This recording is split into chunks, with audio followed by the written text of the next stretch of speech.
Hello, bienvenue dans cette vidéo, on va voir ensemble comment faire pour la création d'une boutique Shopify. Donc ça c'est une partie 1, donc il y a une partie plus théorique, donc tout ce qui est la préparation, la mise en place, qu'est-ce qu'il faut penser avant de lancer donc une boutique Shopify, donc pour ton business en dropshipping.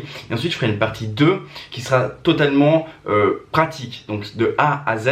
On va voir ensemble comment créer une boutique Shopify rapidement et super jolie en mode branding. Donc le but de ces vidéos c'est vraiment te faire gagner du temps, comprendre qu'est-ce qu'il faut faire, donc la préparation, la mise en place avant de te lancer une boutique Shopify et surtout créer un processus, donc un process pour ton business. Donc si tu aimes bien ce contenu vidéo, n'hésite pas à liker puis à t'abonner à ma chaîne YouTube. Et si tu as des questions, n'hésite pas non plus à mettre en commentaire juste en dessous de la vidéo ou simplement tu me contactes sur Instagram ou par email. Je te souhaite un bon visionnage et on se voit juste après l'intro. Allez, peace.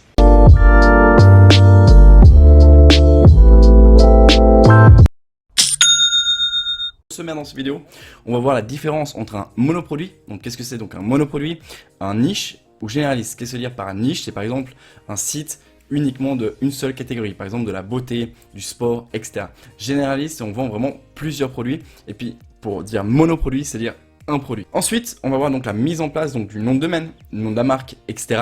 L'avatar client, donc qu'est-ce que c'est, comment bien se positionner pour bien cibler son avatar type. Ensuite, la préparation donc marketing qui est super importante. Et on va voir ensemble à la fin un peu 2-3 tips sur le design et le branding, comment faire donc un joli site Shopify et surtout les choses à retenir qui sont importante. Là maintenant on voit donc un monoproduit. Donc j'ai pris ce site qui s'appelle Smile Pen, donc c'est une marque donc qui est suisse et simplement ils ont fait un monoproduit. Donc ils vendent un produit, ok, ils en vendent aussi quelques-uns d'autres, mais sous forme de différentes catégories, mais par rapport à un seul produit qui est par exemple celui-ci qui est pour se blanchir les dents, ok.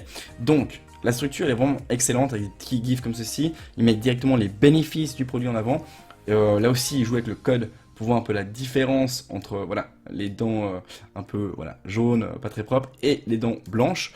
On descend, on voit vraiment la structure comme elle est faite, vraiment jolie. Donc le but, c'est de s'inspirer de ces sites-là pour les reproduire pour votre boutique avec vos produits. Ok, donc déjà un exemple un peu d'un site monoproduit que vous pourrez vous en inspirer. Deuxième catégorie qui est un site par exemple plus niché pour une certaine catégorie de personnes. Par exemple ici, c'est les femmes, par exemple femmes ou hommes, peu importe, qui aiment bien mettre tout ce qui est les fossiles, le eyeliner, tout ça. Donc c'est vraiment une structure qui est faite un peu d'un site de collection. Plusieurs produits dans la catégorie de la beauté. Voilà, donc ça c'est vraiment un style de site que vous pouvez aussi vous en inspirer si vous souhaitez par exemple créer un site de niche. J'appelle ça les sites de niche. Ensuite on va voir la troisième catégorie. Ça c'est un site qui est donc généraliste. Ça signifie quoi? Ça signifie qu'il y a plusieurs catégories de produits. Par exemple ici on peut voir tout ce qui est par exemple cuisine, tout ce qui est un peu style fashion, les habits, apparel, beauty et wellness, par exemple tout ce qui est dans la beauté, le bien-être. Donc ils vendent plusieurs produits sur une seule boutique, d'accord. Ils mettent en avant différentes catégories de produits pour vendre à différentes personnes. On revient au slide et là on va voir donc qu'est-ce qu'il faut faire donc avant de lancer un site avec par exemple Shopify. Donc c'est la mise en place, c'est par exemple donc de réfléchir à un nom de marque. Donc c'est hyper important de se poser la question, ok, quel produit je vends, et en fonction du produit que je vends, dans quelle catégorie ça va être, et ensuite aller voir les concurrents. Quand vous avez vu les concurrents, vous pouvez vous en inspirer et réfléchir à un nom de marque. Par exemple, là je dis au hasard vraiment, disons que j'ai choisi un produit qui est dans la niche de la beauté, ok, et là par exemple je vise aux États-Unis, donc je mettrai par exemple Clara Beauty. C'est vraiment pour un exemple de ces vidéos. J'imagine que ce nom de domaine est déjà pris. Ensuite c'est choisir une structure. Par exemple, comme j'ai dit avant, moi j'aime bien commencer avec des monoproduits ou des niches stores. Donc c'est exactement ce que j'ai expliqué avant au début de la vidéo. Donc à vous de voir quelle sorte de style, de structure, etc. vous voulez mettre en place. Donc par exemple ici, monoproduit. Ensuite, regardez pour un nom de domaine. Donc vous pouvez utiliser un site qui s'appelle GoDaddy. Ok, il y a aussi d'autres sites, par exemple OVH. Peu importe, vraiment il en existe plusieurs. Il faut aller voir sur GoDaddy, par exemple, si le nom de domaine est disponible donc de votre future marque.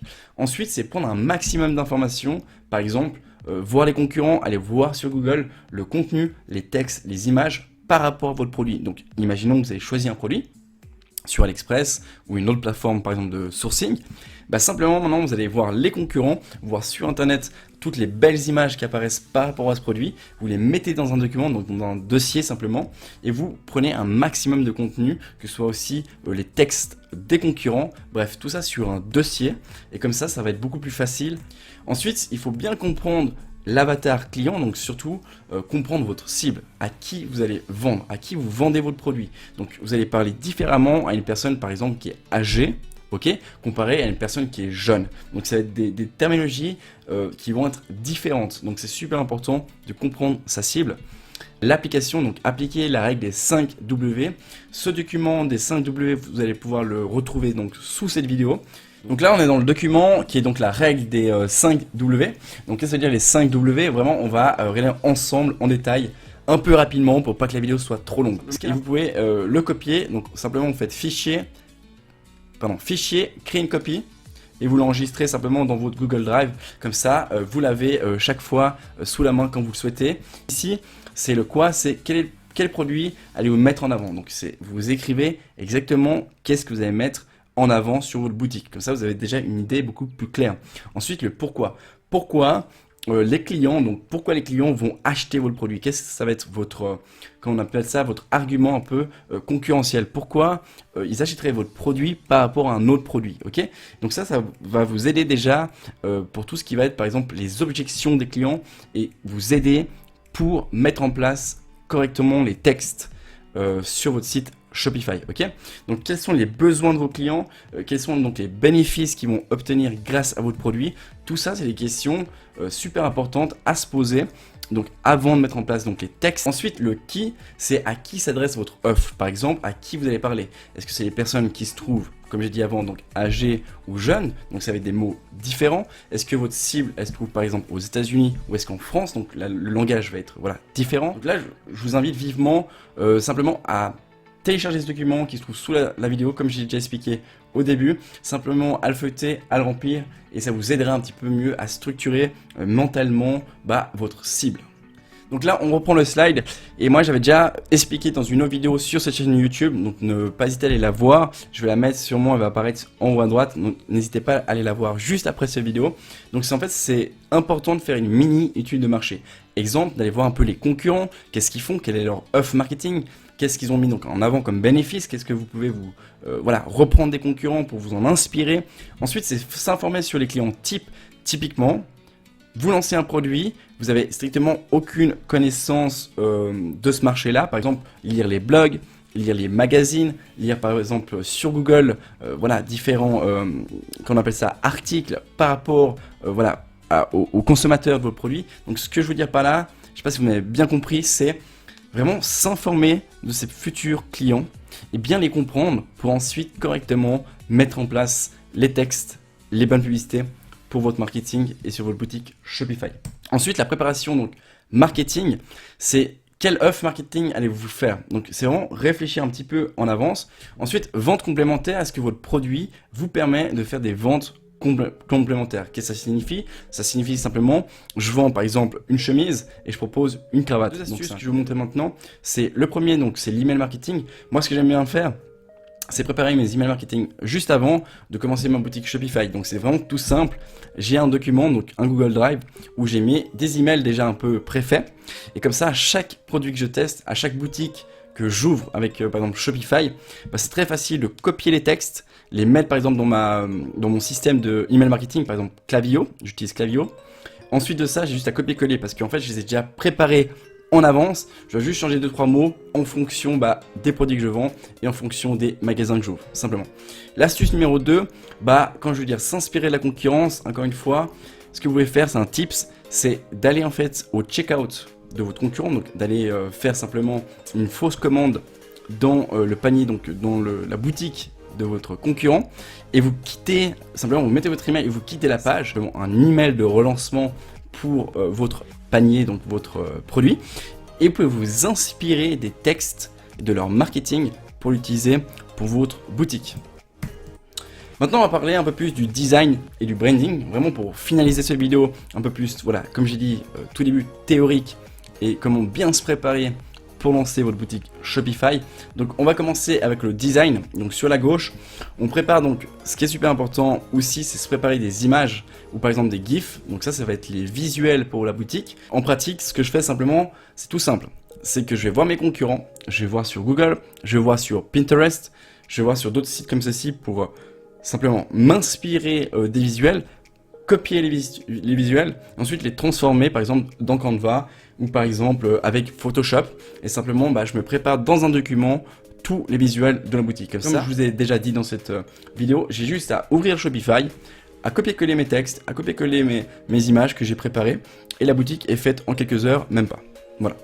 Ensuite, deuxième point, je vous recommande de prendre des visuels, donc comme j'ai dit juste avant, sur Google, donc en libre de droit, les visuels dans le bon format.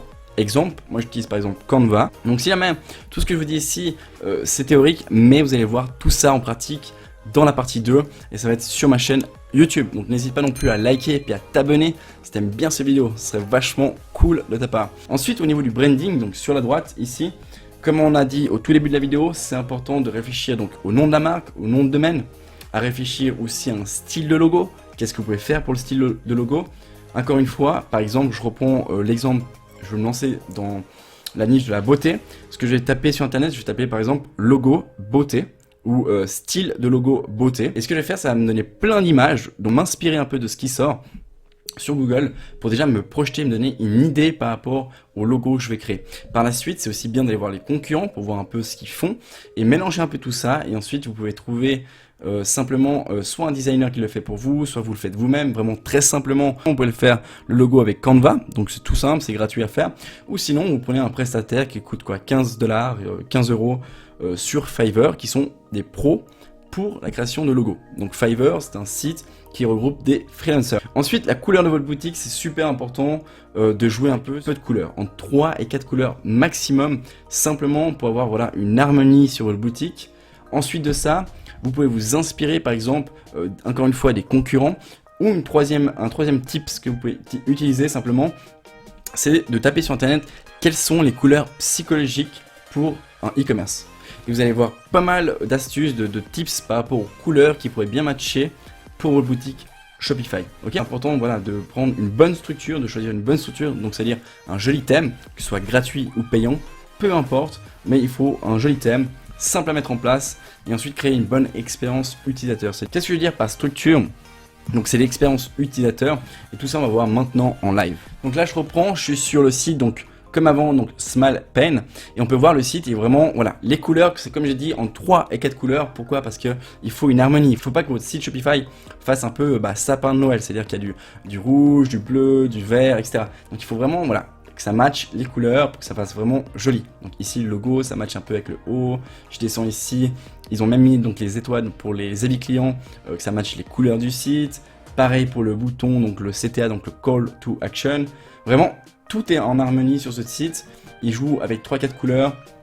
Il faut vraiment voilà, s'en inspirer. Ensuite, ce que je voulais dire par la structure du site, avoir une expérience utilisateur. On voit ici, c'est extrêmement simple à comprendre. Il y a achat, donc shop.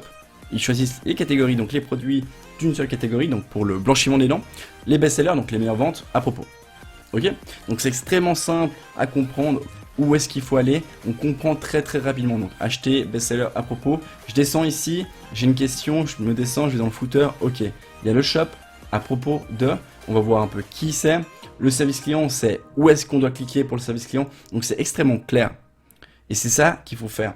C'est hyper important quand vous créez votre site, que votre utilisateur, donc la personne qui va venir sur votre site, il comprenne très facilement où est-ce qu'il doit cliquer pour acheter votre produit. S'il a une question, où est-ce qu'il doit faire? Par exemple, FAQ, contactez-nous. Il faut simplement faciliter l'expérience utilisateur de vos clients. Et c'est extrêmement simple, juste mettre une bonne structure, vraiment des boutons qui sont nets, propres, on voit où est-ce qu'on doit cliquer. Et c'est ça le plus important, en tout cas, à retenir quand vous faites un site. Donc voilà, c'est tout pour cette vidéo. Donc j'espère que cette vidéo, elle t'a plu.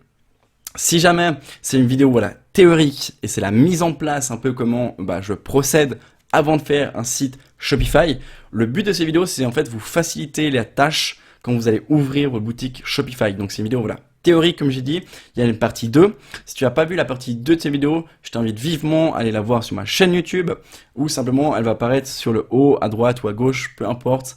Tu pourras cliquer pour aller voir la partie 2 de ces vidéos qui va être la côté pratique. Donc on va voir de A à Z comment faire un site Shopify. Donc si tu aimes bien ce contenu, ce serait vraiment cool de ta part de liker et puis t'abonner à ma chaîne. Puis on se voit dans une prochaine vidéo. Allez, peace!